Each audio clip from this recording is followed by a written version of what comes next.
मान लोगी क्या? बातें तो बहुत है कहने को तुमसे, मगर हर बात जो मैं कहूँगा तुमसे तुम मान लोगी क्या?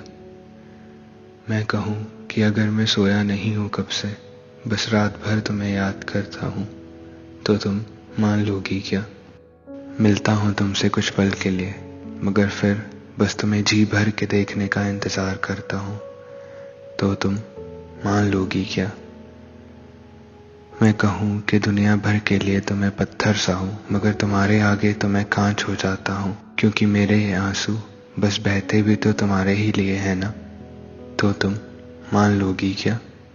और यूं तो मैं तुमसे बातें बहुत कम करने लगा हूँ, और तुम्हें तो लगता भी होगा कि पल भर का प्यार था, पल भर में ही बदल गया। मगर अगर मैं कहूँ कि मैं तो बस जिंदगी भर तुम्हारी ही बातें सुनना चाहता हूँ, तो तुम मान लोगी क्या? और जानती हो, मुझे बहाने नहीं मिलते तुमसे बात करने के, और बिना किसी मतलब के तो अब मैं तुमसे बात कर भी नहीं पाता, क्योंकि मुझे लगता है कि मैं शायद तुम्हें तंग कर रहा हूँ।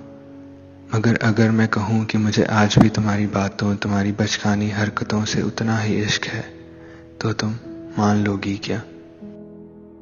और जानती हो, लोग तो यहाँ तक कहने लगे हैं कि मैं शराब और सिगरेट से अब दूर नहीं रहता, मगर तुमसे अगर कुछ मुझे दूर रख पाता है तो वो यही सब तो है। होश में तो मैं बस तुम्हें ही ढूंढता हूँ ना, मगर ये सब अगर मैं कभी कहूँ तुमसे, तो तुम मान लोगी क्या? और कहीं ना कहीं मैं अपनी भावनाओं के शोर को अपनी खामोशियों के तले दबा रहा हूँ, मगर मेरी ये आंखें कभी कहते तुमसे कि मेरी दुनिया, मेरा चांद, मेरा इश्क तुम ही हो, तो तुम मान लोगी क्या? बोलो, शिकायत है ना तुम्हें कि अब चुप हो गया हूँ, मैं तुमसे बात ही नहीं करता? मगर अगर मैं बोलूँ तो सुनोगी, क्योंकि बातें तो बहुत है कहने को, मगर हर बात जो मैं कहूँगा तुमसे तुम मान लोगी क्या? तुम मान लोगी क्या? तुम मान लोगी क्या?